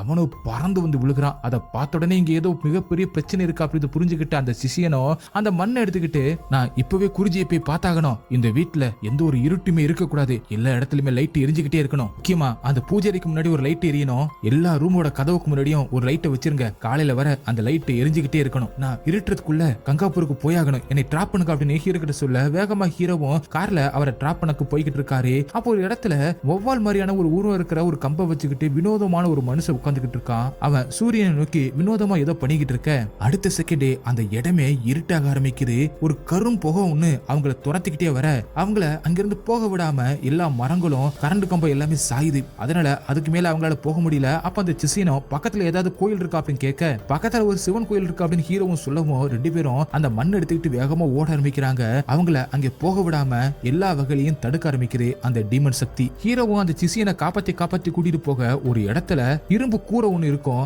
அந்த கூரை அப்படியே காத்துல பறந்து வருது. அப்போ ஒரு இடத்துல சிசியனை கீழே விழ அந்த மண்ணும் கீழே விழுந்துடுது. அந்த சிசியனை அங்கிருந்து எந்திரிக்க அந்த இரும்பு கூரை அவன் தலைய அப்படியே வெட்டிடுது. அது நேருக்கு நேர பார்த்த ஹீரோவும் மிரண்டு போயிடுறாரு. அப்படி கட் பண்ணி நைட்டு நேரத்துல இங்க ஹீரோவோட பேலஸ காட்டுறாங்க. அங்க அந்த வேலைக்காரி எல்லா இடத்துலயுமே தீபத்தை ஏத்தி வச்சுக்கிட்டு இருக்க, அப்ப யாரோ பியானோவை பிளே பண்றது ஜக்குக்கு கேக்குது. திரும்பி பார்த்தா அங்க யாருமே இல்ல. யாரு இந்த நேரத்துல பியானோவை பிளே பண்றது அப்படின்னு அதை பார்த்து மிரண்டு போயிடுறாரு. ஆனா அந்த இடத்துல ஒரு பூனை ஒரு எலியை பிடிக்க ட்ரை பண்ணிக்கிட்டு இருக்கோம். அதை பார்த்து பயந்து போய் பின்னாடி வரும்போது பின்னாடி எரிஞ்சுக்கிட்டு இருந்த அந்த விளக்குல இருக்கிற அந்த நெருப்பு இவரோட ட்ரெஸ்ல பட அவரும் தீப்பிடிச்சு எரிய ஆரம்பிக்கிறாரு. வேகமா ஓடி போய் ரெஸ்ட் ரூம்ல இருக்கிற அந்த பாத்டப்ல விழுந்து நெருப்பை எப்படி அணைச்சிடுறாரு. அதுக்கப்புறம் போலீஸ் வந்து ஹீரோவை வீட்டுல வந்து விட்டுட்டு இப்படி மழைக்காலத்துல அசம்பாவிதங்கள் நடக்கிறதுக்கு வாய்ப்பு இருக்கு, நாங்க ஆசிரமத்துக்கு இன்ஃபார்ம் பண்ணணும் அப்படின்னு சொல்லிட்டு ஹீரோ அங்க விட்டுட்டு போறாங்க. ஹீரோவும் அதிர்ச்சியோட வீட்டுக்குள்ள வரும்போது பூஜை அறைக்கு முன்னாடி இருக்கிற அந்த விளக்கு திடீர்னு அணைஞ்சு போகுது. அது மட்டும் இல்லாம அங்க இருக்கிற எல்லா விளக்குமே அடுத்தடுத்து அணைய மறுபடியும் அதை ஏத்தலாம் அப்படின்னு சொல்லிட்டு தீப்பெட்டியை ஹீரோ எடுத்துக்கிட்டு இருக்கும்போது ஏதோ ஒரு சத்தம் கேக்குது. அதனால அந்த பக்கமா போய் பார்த்தா கீழே ஒரு சுத்தியில் இருக்கவும் அதையும் எடுத்துக்கிட்டு அப்படி முன்னாடி பாக்குறாரு. அந்த இருட்டுக்குள்ள அந்த உருவம் நிக்குது. அந்த உருவத்துக்கு முன்னாடி லைட் அடிச்சுக்கிட்டு இருக்கு. அந்த லைட் எல்லாம் ஒண்ணு அணைய இருட்டான உடனே வேகமா அந்த உருவம் வேகமா ஹீரோவை வந்து பிடிக்க ஹீரோ அங்கிருந்து ஓட ஆரம்பிக்கிறாரு. ஹீரோட முதுகுல பயங்கரமா கீறி காயமாக்கிடுது. ஹீரோவை கொல்லவும் பார்க்க ஹீரோவும் அதுகிட்ட இருந்து ரொம்பவே கஷ்டப்பட்டு தப்பிக்க ட்ரை பண்ணிக்கிட்டு இருக்காரு. ஒரு கட்டத்துல தன்னோட போன்ல இருக்கிற டார்ச் லைட்டை அடிச்சு அதை அங்கிருந்து விரட்ட ஆரம்பிக்கிறாரு. ஆனா திடீர்னு பின்னாடி வந்து அந்த டார்ச் லைட்டையும் கீழே போட வச்சு ஹீரோவை கொல்ல பாக்குது. எப்படி ஃப்ரிட்ஜ் கிட்ட வந்து ஃப்ரிட்ஜை ஓபன் பண்ண அந்த உருவம் வரைஞ்சு போகுது. உடனே ஹீரோவும் காரு கிட்ட ஓடி வந்துடலாம் அப்படின்னு வெளியில வரும்போது காருக்கும் நுழைவு வாயிலுக்கும் நடுவுல ஒரு இருட்டு இருக்கு. அந்த இருட்டுக்குள்ள அந்த உருவம் வந்து ஹீரோவை புடிச்சு கொல்ல பாக்குது. ஹீரோ எப்படியோ தன்னோட சாவியை எடுத்து காரை ஆன் பண்ணி லைட்டை எரிய வச்சிடறாரு. அந்த உருவமும் மறைஞ்சு போகுது. அதுக்கப்புறம் காருக்குள்ள வந்து உட்கார்ந்து லைட்டை போட்டுக்கிட்டு பயத்துல அதுலயே தூங்க ஆரம்பிச்சிடுறாரு. காலையில தான் வந்து ஜக்குவும் ஹீரோவை இழுப்ப, கார்ல என்ன தூங்கிக்கிட்டு இருக்கீங்க, இந்த வீட்டுல ஏதோ மர்மமா இருக்குன்னு நினைக்கிறேன், இந்த வீட்டுல நிறைய சத்தங்கள் கேக்குது, எனக்கு நிறைய விஷயங்கள் கண்ணுக்கு தெரியுது அப்படின்னு ஜக்குவும் சொல்லிக்கிட்டு இருக்க ஹீரோவும் ரொம்பவே சோகமா உட்காந்துக்கிட்டு இருக்காரு. அப்ப முதுகுல அவருக்கு வலிக்கவும் தொட்டு பார்த்தா ரத்தமா இருக்கு. எப்படி ரத்தம் வருது அப்படின்னு ஜக்குவும் கேட்க ஹீரோவும் ஜக்கு கிட்ட இந்த கல்யாணத்தை நிறுத்திடலாம் அப்படின்னு சொல்றாரு. அதுக்கப்புறம் ஹீரோட அப்பா இங்கதான் ட்ரெயின்ல வந்துகிட்டு இருக்காரு போல. அவருக்கு ஹீரோவும் கால் பண்ணி, அப்பா இங்க சொன்னதெல்லாம் கரெக்ட் தான், இங்க ஏதோ ஒண்ணு தப்பா இருக்கு, இங்க கல்யாணத்தை நடத்த முடியாது அப்படின்னு சொல்ல, அர்ஜுன் அது சபிக்கப்பட்ட இடம், அந்த இடம் உங்க ரெண்டு பேருக்கும் தெரியக்கூடாது அப்படின்னு தான் இத்தனை வருஷமா ரகசியமா வச்சிருந்தேன். ஆனா இது எல்லாத்தையுமே மீரா கிட்டையும் ராகுலோட ஃபேமிலி கிட்டையும் எப்படி சொல்ல போறோம் தெரியல. அவங்க ஏற்கனவே ஜோசியம் வாஸ்து அப்படின்னு பாத்துக்கிட்டு இருக்காங்க. அதை நான் ஹேண்டில் பண்ணிக்கிறேன், நீங்க வந்ததுக்கு அப்புறம் ரெண்டு பேருமா சேர்ந்து போய் குருஜியை பார்க்கலாம் அப்படின்னு ஹீரோவும் சொல்லிட்டு வைக்கிறாரு. அதுக்கப்புறம் ஹீரோவும் தன்னோட பேலஸுக்கு வந்துட்டு தன்னோட தங்கச்சிக்கு கால் பண்ணி எங்க இருக்கா அப்படின்னு கேட்கறதுக்காக கால் பண்றாரு. கால் பண்ணி தன்னோட தங்கச்சி கிட்ட பேசிக்கிட்டு இந்த கல்யாணத்தை இங்க நடத்த வேணாம் அப்படிங்கிற விஷயத்த சொல்லிக்கிட்டு இருக்காரு. ஆனா என்னன்னு பார்த்தா அவங்க ஏற்கனவே அந்த அரண்மனைக்கு வந்து சேர்ந்துட்டாங்க. அது தெரியாம அங்க ராகுலோட ஃபேமிலி எல்லாருமே இருக்காங்க அப்படிங்கறத பார்க்காம இந்த கல்யாணத்தை நிறுத்திடலாம் அப்படிங்கிற மாதிரி ஹீரோ பேசுறது ஹீரோட தங்கச்சி மீராவுக்கு ரொம்பவே வினோதமா இருக்கு. ஜக்குக்கு அது நல்லா தெரியுது, அவங்க இங்கதான் இருக்காங்க அப்படின்னு சைகையில சொல்றாரு. ஆனா எதையுமே ஹீரோ கவனிக்கல. அதுக்கப்புறமா தான் கவனிக்கிறாரு. ஏன் இப்படி வினோதமா வித்தியாசமா பேசுற அப்படின்னு மீராவும் கேட்க, இல்ல சும்மா உன்னை பிராங்க் பண்ணி அப்படிங்கிற மாதிரி எல்லாருமே சமாளிச்சிடுறாரு. அப்பதான் ராகுலோட பாட்டி என்ட்ராகிறாங்க. இந்த பேலஸை பார்த்துட்டு என் ஜோசியக்காரன் அப்பயே சொன்னான், இப்படி ஒரு மிகப்பெரிய பேலஸ்ல தான் என்னோட உயிரே போகும்னு. அப்படி அவங்க சொன்ன உடனே அதை கேட்ட ஜக்குவும் அது உண்மையிலேயே நடந்துரும் போலயே அப்படின்னு ஹீரோ கிட்ட சொல்றாரு. அதுக்கப்புறம் ஜக்குவை தனியா கூட்டிட்டு வந்து, நீ இத பத்தி எந்த ஒரு வாயும் துறக்காத, ராகுலோட ஃபேமிலி எல்லாருமே இங்க வந்துட்டாங்க, நமக்கு வேற வழி இல்ல, இப்ப லாட்ஜ்ல தானே இருக்க, உனக்கு எந்த ஒரு பிரச்சனையும் இல்ல, கல்யாணம் முடிஞ்சதுக்கு அப்புறம் நீ இங்க இருந்து கிளம்பிடலாம் அப்படி சொல்லிக்கிட்டு இருக்கும்போது எலக்ட்ரீஷியன் ஓடி வந்து ஜெனரேட்டர் நான் பிக்ஸ் பண்ணிட்டு இனிமே கரண்டே போகுது அப்படி சொல்ல, இங்க நிறைய பொண்ணுங்க வந்திருக்காங்க, இவனால அவங்களுக்கு ஏதாவது நடந்துரும், அதனால இவனை உடனே வேலையை விட்டு நிப்பாட்டு அப்படி சொல்லிட்டு அங்கிருந்து கிளம்புறாரு. அதுக்கப்புறம் ஹீரோ ட்ரெயின்ல வந்து இறங்குற தன்னோட அப்பாவை வந்து பாக்குறாரு. இப்ப ரெண்டு பேருமே சேர்ந்து குருஜியை பார்க்க போறாங்க. அங்க குருஜியும் இவங்க கிட்ட, நீங்க சொல்றத பார்க்கும்போது அந்த வதுசூர் ரொம்பவே பவர்ஃபுல்லா மாறி இருக்கணும், உங்க தாத்தா சாகிறதுக்கு முன்னாடி வர எந்த ஒரு பிரச்சனையும் இல்லாம தான் இருந்திருக்கணும், அதுக்கப்புறம் தான் யாரோ அதை உயிர் தெழுப்பி இருக்கணும். அடுத்து அந்த குருஜியும் முத்து போட்டு பார்த்துட்டு,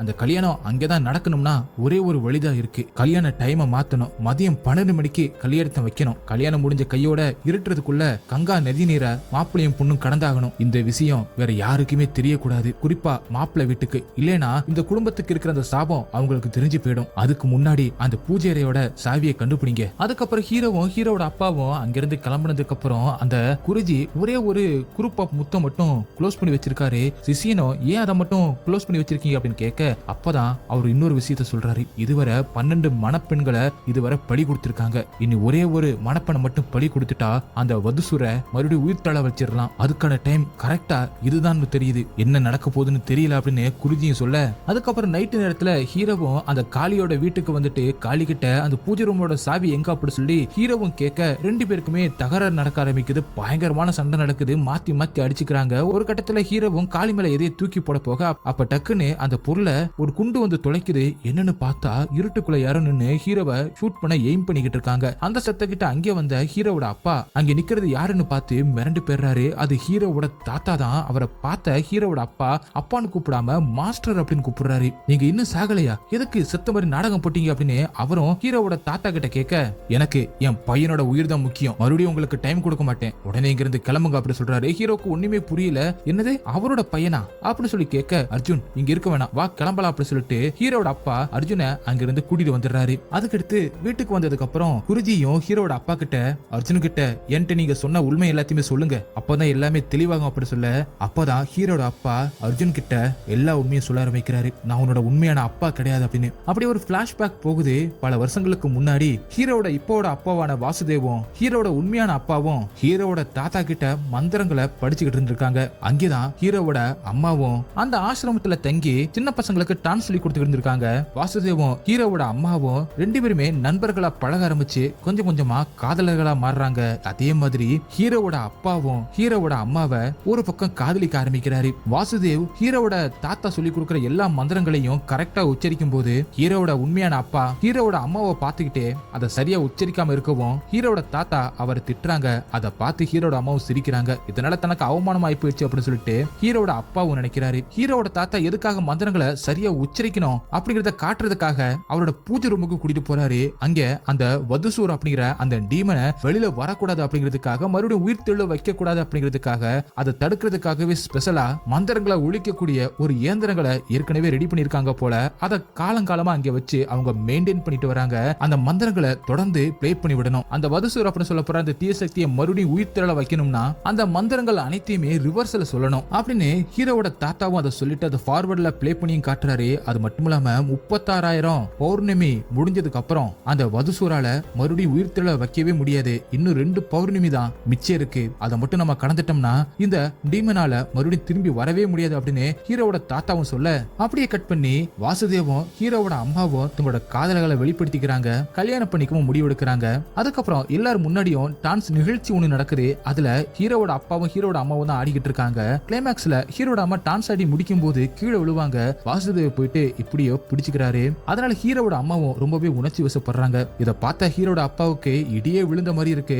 அப்பதான் ஹீரோவோட தாத்தா இவங்க 2 பேருமே காதலிக்கிறாங்க அப்படின்னு சொல்லிட்டு ஏற்கனவே அவருக்கு தெரியும் போல 2 பேர் வீட்டுலயுமே பேசி இவங்க 2 பேருக்குமே கல்யாணம் பண்ணி வைக்க முடிவெடுத்துட்டேன் அப்படின்னு அவர் சொன்ன உடனே அதை கேட்டு கடுப்பான ஹீரோவோட அப்பாவும் அவங்க 2 பேருமே தள்ளி விடுற மாதிரி அவருக்கு கனவு வருது. இப்படி தன்னோட அப்பா சொல்லிட்டாரு அப்படிங்கிற கோவத்துல ஹீரோவோட தாத்தா அந்த ரூமுக்குள்ள போய் சில விஷயங்களை சொல்லிக்கிட்டு இருக்கும்போது யாரு அந்த தீய சக்தியை உயிர் தெள்ள வைக்கிறாங்களோ அவங்க விரும்புறத அந்த சாத்தா நிறைவேற்றி தரும் அப்படின்னு அவர் சொல்லியிருப்பாரு. அதனால ஹீரோவோட அப்பாவோட எண்ணம் அந்த சாத்தானை மறுபடியும் உயிர் தெள்ள வைக்கணும் அப்படின்னு முடிவு பண்ணுது. அதே நேரத்துல ஹீரோவோட தாத்தாவும் தூங்கிக்கிட்டு இருக்கும்போது அவருக்கு ஏதோ ஒரு சத்தம் கேக்குது. அதனால பூஜை ரூம் ஓபன் பண்ணி பார்த்தா அங்க அந்த மந்திரங்கள் எல்லாமே ரிவர்ஸ்ல பாடிக்கிட்டு இருக்கு. அதாவது ரிவர்ஸ்ல பாடினா அந்த தீய சக்தி திரும்பி வந்துரும். ஒரு மூலையில ஹீரோட அப்பாவும் அந்த பக்கமா திரும்பி நின்னுகிட்டு இருக்கும்போது ஹீரோட தாத்தாவும் அவரை போய் திருப்ப அப்படியே அந்த வதுசூர் மாதிரி ஹீரோட அப்பா மாறி இருக்காரு. இப்ப அந்த வதுசூர் திரும்ப உயிரோட வரதுக்கு ஹீரோட அப்பாவோட உடம்பை யூஸ் பண்ணிக்குது. அப்பதான் ஹீரோட தாத்தாவும் இப்படி பண்ணாத, இப்படி பண்ணா எல்லாமே அழிஞ்சு போயிடும், என் மகனை விட்டுரு அப்படின்னு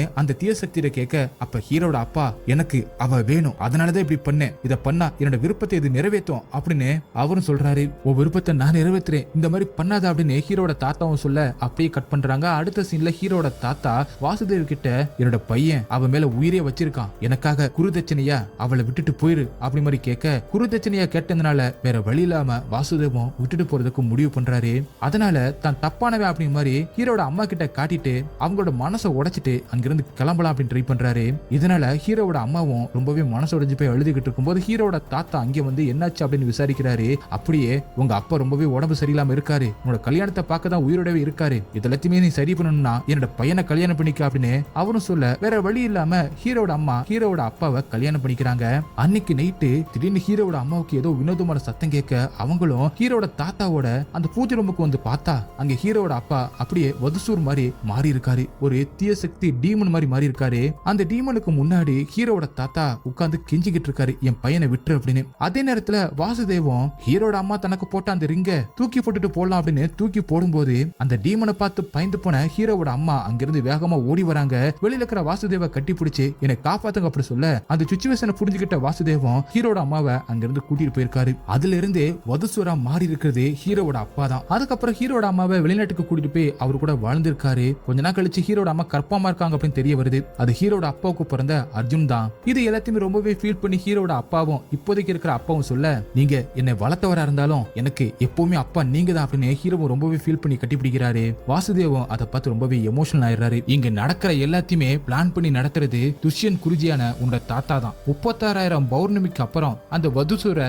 மறுபடியும் உயிர் தெழவே வைக்க முடியாது அப்படிங்கிற விஷயம் அவருக்கு நல்லா தெரிஞ்சிருக்கு. இன்னும் 2 பௌர்ணமி தான் இருக்கு அப்படின்னு அவருக்கு நல்லா தெரிஞ்சதுனாலதான் தன்னோட பையனை அந்த தீய சக்தி கிட்ட இருந்து காப்பாத்துறதுக்காக இந்த இடத்துல எந்த ஒரு பிரச்சனையும் இல்ல, இந்த இடத்துல நீங்க கல்யாணத்தை பண்ணிக்கலாம் அப்படின்னு சொல்லிட்டு எல்லார்கிட்டயுமே சொல்லியிருக்காரு. அது மூலமா யாராவது கல்யாணம் வைப்பாங்க, அந்த 13வது கல்யாண பொண்ண பலி கொடுத்து அந்த வதுசூரை வெளியில வர வச்சு தன்னோட பையனை காப்பாத்தலாம் அப்படின்னு நினைச்சிருக்காரு. ஆனா இந்த ஊர் மக்கள் பயந்துகிட்டு இங்க கல்யாணம் வைக்காம இருந்திருக்காங்க. அதுக்கப்புறமா தான் மீராவுக்கு கல்யாணம் நடக்க போகுது அப்படிங்கிற விஷயம் அவருக்கு தெரிஞ்சிருக்கு. ஏன்னா அவர் உங்களை ஃபாலோ பண்ணிக்கிட்டு தான் இருந்திருக்காரு. அதனாலதான் தான் இறந்த மாதிரி பிளான் பண்ணி நடிச்சு உங்களை இங்க வர வச்சிருக்காரு. உன்னோட உண்மையான அப்பா மாதவ் அவர்கிட்ட என்ன சக்தி இருக்குன்னு எனக்கு சரியா தெரியல, ஆனா அவரை தடுக்கிறதுக்கு என்னால முடிஞ்ச எல்லாத்தையுமே பண்றேன் அப்படின்னு குறிஞ்சியும் சொல்ல, அப்படி கல்யாண ஏற்பாடுகள்லாம் நடந்து கல்யாணம் அன்னைக்கு காட்டுறாங்க. எல்லாருமே சந்தோஷமா பாட்டு டான்ஸ் அப்படி சொல்லிட்டு ஆடிக்கிட்டு இருக்கும்போது அந்த ராகுலோட வீட்டு ஜோசிக்கார் இருக்காருல்ல, அவரு அவங்க ஃபேமிலி கிட்ட கோவமா பேசிக்கிட்டு இருக்காரு. நான் நைட்டு 8 மணிக்கு தானே கல்யாண நேரத்தை குறிச்சு வச்சேன், என் பேச்ச மதிக்காம மதியம் வச்சிருக்கீங்க, எனக்கு இது அவமானம், நான் இங்கிருந்து கிளம்புறேன் அப்படின்னு சொல்லிட்டு அவரும் கிளம்ப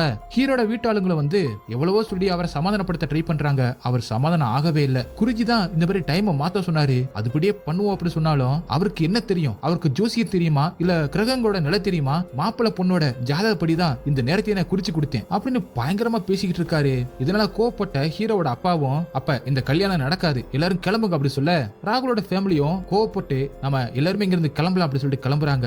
ராகுலும் என்ன பண்ணுன்னு தெரியாம நம்ம அப்புறமா பேசலாம் அப்படின்னு மீரா கிட்ட சொல்லிட்டு அங்க இருந்து கிளம்புறாரு. இதனால மீராவும் ரொம்பவே ஃபீல் பண்ணி தன்னோட அப்பா கிட்ட பேசுறாங்க. உங்களுக்கு என்னதான் பிரச்சனை, என்ன ரகசியத்தை என்கிட்ட நீங்க மறைச்சிக்கிட்டு இருக்கீங்க அப்படின்னு கேக்குறாங்க. அந்த விஷயத்தை மீரா கிட்ட சொல்ல முடியாம எல்லாருமே முழிச்சுக்கிட்டு இருக்கும்போது அதுக்கப்புறம் மீராவும் கோச்சுக்கிட்டு மேல போக இப்ப என்ன பண்றதுன்னு தெரியாம எல்லாருமே யோசிச்சுக்கிட்டு இருக்கும்போது ஹீரோவும் தன்னோட அப்பா கிட்ட வந்து தங்கச்சி நினைச்ச மாதிரியே அவரோட கல்யாணத்தை நடத்தலாம், நைட்டே நடத்தலாம் அப்படி சொல்ல, அப்படி இருட்டினதுக்கு அப்புறம் அவரோட கல்யாணத்தை நடத்தினீங்கன்னா கண்டிப்பா அவ சாகிறதுக்கு நிறைய வாய்ப்பு இருக்கு, அதை நம்ம எதிர்கொண்டாகணும் அப்படின்னு குறிஞ்சியும் சொல்றாரு. அப்படியே கட் பண்ணி நைட்டு காட்டுறாங்க. நைட்டு மீராவுக்கும் ராகுலுக்கும் கல்யாணம் நடக்குது. எல்லாருமே சந்தோஷமா அதை பாத்துக்கிட்டு இருக்காங்க. அந்த இடத்துல இருட்டே இல்லாதபடி எல்லா இடத்துலயுமே வெளிச்சமா இருக்கு. அது மட்டும் இல்லாம ஜெனரேட்டருமே சரி பண்ணிட்டாங்கல்ல, ஜெனரேட்டரும் விடிகிற வர ஓடணும் அப்படின்னு டீசல் அப்படின்னு சொல்லிட்டு எல்லாத்தையுமே வாங்கி வச்சுட்டாங்க. எக்காரணத்தை கொண்டும் கரண்ட் அமரவே கூடாது அப்படின்னு ஜக்குவும் தன்னோட ஆளுங்க கிட்ட சொல்ல கல்யாணமும் ஒரு வழியா நடந்து முடியுது. நடக்கிற அதே நேரத்துல அந்த தீய சக்தியால பொசஸ் பண்ணப்பட்ட அந்த எலக்ட்ரிஷியன் இருக்கான்ல, அவன் அந்த ஜெனரேட்டர் ரூம்ல காவலுக்கு இருக்கிற ஒருத்தனை அடிச்சு போட்டுட்டு ஜெனரேட்டரை போய் ஆஃப் பண்றான். அடுத்த செகண்டே அந்த பேலஸ்ல இருக்கிற எல்லா லைட்டும் ஆஃப் ஆயிடுது. இப்ப விளக்கு வெளிச்சம் மட்டும்தான் எரிஞ்சுக்கிட்டு இருக்கு.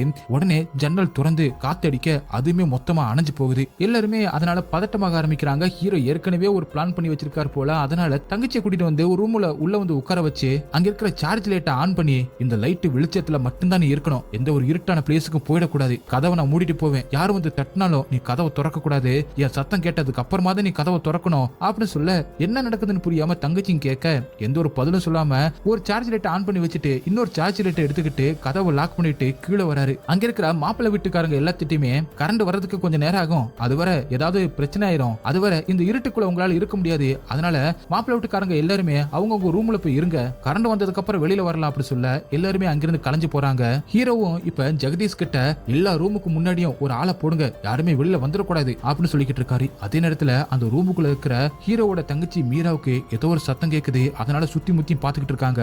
கட்டிலுக்கு கீழே இருந்துதான் சத்தம் வருது. கட்டில் கிட்ட மீராவும் நின்னுகிட்டு இருக்கும்போது டக்குன்னு ஏதோ ஒண்ணு அவ காலை பிடிச்சு உள்ள இழுத்துட்டு போயிடுது. எல்லாத்தையுமே செட் பண்ணிட்டு போய் ஹீரோவும் அந்த ரூமுக்குள்ள ஓபன் பண்ணி போய் பார்த்தா அங்க இருக்கிற தன்னோட தங்கச்சியை காணோம். அதனால மிரண்டு போன ஹீரோவும் எங்க போனா அப்படின்னு வெளியில வந்து பார்த்தா கல்யாண ட்ரெஸ் போட்ட 2-3 பொண்ணுங்க இன்னொரு பக்கமா கைய காட்டுறாங்க. அந்த வழியில ஹீரோவும் பேலஸ் விட்டு வெளியில வராரு. அந்த பொண்ணுங்க காட்டுற வழியிலேயே ஹீரோவும் போய்கிட்டு இருக்க அந்த நடு காட்டுக்குள்ள இருக்கிற அந்த கோயில் கிட்ட தான் அந்த பொண்ணுங்களும் கைய காட்டுறாங்க. இவங்க எல்லாமே ஏற்கனவே இறந்து போன மணப்பெண்களோட ஆவிகள் போல. கடைசியா ஹீரோவுக்கு வழி காட்டின அந்த பொண்ணோட முகத்தை அதுக்கப்புறமா தான் காட்டுறாங்க. அது வேற யாரும் இல்ல, ஹீரோயின் தான். இதுல என்ன ட்விஸ்ட் இருக்கு அப்படின்னு சரியா தெரியல. அதுக்கப்புறம் ஹீரோவும் அந்த குகை வழியா உள்ள வந்து அந்த கோயிலுக்குள்ள வந்துடுறாரு. அந்த கோயிலுக்குள்ள ஒரு இடத்துல ஹீரோவோட தாத்தா ஏற்கனவே இறந்து போன எல்லா மணப்பெண்களோட எலும்பு கூடுகளை உட்கார வச்சு ஏதோ ஒரு பெரிய பூஜை ஒண்ணு பண்ணிக்கிட்டு இருக்காரு. அங்கேதான் வதுசுரா மாறி போன ஹீரோவோட உண்மையான அப்பாவும் இருக்காரு. இப்ப அவங்கள பொசஸ் பண்ணப்பட்ட ஹீரோவோட தங்கச்சி அவளுமே அந்த கூட்டத்துல வந்து உட்கார்றா. மந்திரங்கள் எல்லாத்தையுமே உச்சரிச்சதுக்கு அப்புறம் அந்த ஹீரோவோட தாத்தாவும் நேரம் வந்துருச்சு அப்படி சொல்ல ஒரு வாள் எடுத்து மீராவை கொல்றதுக்காக அந்த வதுசுரம் ட்ரை பண்ணும்போது அதை தூரத்துல இருந்து பாத்துக்கிட்டு இருந்த ஹீரோவும் வேகமா ஓடி வந்து அதை தடுக்கிறாரு. இப்ப அவங்களுக்குள்ள பயங்கரமான சண்டை நடக்குது. ஹீரோவால அந்த வதுசுருக்கு பயங்கரமான சக்தி இருக்கிறதுனால ஹீரோவை போட்டு புரட்டி எடுக்குது. அதே நேரத்துல குறிச்சியும் வாசுதேவும் எப்படியோ அந்த பூஜை ரூமோட லாக்க ஓபன் பண்ணிடுறாங்க. இன்னொரு பக்கம் ஹீரோட தாத்தா மந்திரங்கள் நிறைய சொல்லி எதையோ பண்ணி கடைசியில உண்மையான வதுசூர் டீமனை உயிரோட கொண்டு வர ட்ரை பண்ணிக்கிட்டு இருக்காரு. ஹீரோவும் அந்த உருவத்துக்கிட்ட இருந்து தப்பிச்சு ஓடி வரும்போது அந்த உருவம் ஹீரோவை ஒரு இடத்துல தூக்கி போட அவரும் மயங்குறாரு. அந்த இடத்துலதான் விக்ஷினி ட்ரீயோட மின்னல் சக்தி இருக்கிற அந்த கை எண்டாகிற இடம். ஹீரோவை அடிச்சு போட்டுட்டு இப்ப வதுசூர் உருவத்துல இருக்கிற ஹீரோட உண்மையான அப்பாவும் அந்த இடத்துக்கு வர, இன்னொரு பக்கம் வாசுதேவும் குருஜியும் சேர்ந்துகிட்டு ரிவர்ஸ்ல இருக்கிற அந்த இயந்திரத்தை அப்படியே நேராக்கி அதை ஆன் பண்ணி விடுறாங்க. அந்த மந்திரங்களும் இப்ப நேரா ஃபார்வர்ட்ல பிளே ஆக ஆரம்பிக்குது. அந்த மந்திரங்கள் ஹீரோட தாத்தாவுக்கும் கேட்க ஆரம்பிக்க இப்ப என்ன பண்றதுன்னு தெரியாம ஏதாவது மந்திரத்தை சொல்லி ட்ரை பண்ணிக்கிட்டு இருக்காரு. ஹீரோட தாத்தாவாலையும் அதே நேரத்துல அந்த வதுசூரா மாறி இருக்கிற ஹீரோட அப்பாவாலையும் சரியாவே எதையுமே பண்ண முடியல. அதே நேரத்துல ஹீரோவும் அடிபட்டதுனால எந்திரிக்கலாம் அப்படின்னு அந்த கையை பிடிச்சி எந்திரிக்கிறாரு. அப்ப அப்படியே மின்னல் சக்தி ஹீரோட உடம்புக்குள்ள போகுது. அதோட மட்டும் இல்லாம அந்த கை, அந்த மரக்கை உடைஞ்சு ஹீரோட கைக்கு வர மீராவை அந்த வதுசூர் குத்துறதுக்குள்ள ஹீரோவும் அந்த கையை எடுத்துட்டு வந்து அந்த வதுசூரை குத்திடுறாரு. கடைசியில வதுசூரா மாறி போன ஹீரோட அப்பா அப்படியே சாம்பலா மாறிடுறாரு. இதனால அங்க இருக்கிற வதுசூரோட டீமனும் அந்த தீய சக்தியும் அப்படியே சாம்பலோட சாம்பலா மறைஞ்சு போகுது. மீராவும் சுயநலவுக்கு வந்துடுறான். அப்ப மீராவை கொள்றதுக்காக ஹீரோட தாத்தா ஏதோ ட்ரை பண்ண ஹீரோவும் ஒரு கோடேரி எடுத்து ஹீரோட தாத்தாவோட நெத்திலே எரிஞ்சு அவரை கொன்றாரு. அதுக்கு அடுத்து அந்த இடம் எல்லாம் இடிய ஆரம்பிக்க ஹீரோவோட தங்கச்சியை காப்பாத்தி வெளியில கொண்டு வந்துகிட்டு இருக்காரு. கடைசியில ஒரு இடத்துல லாக் ஆயிடுறாங்க.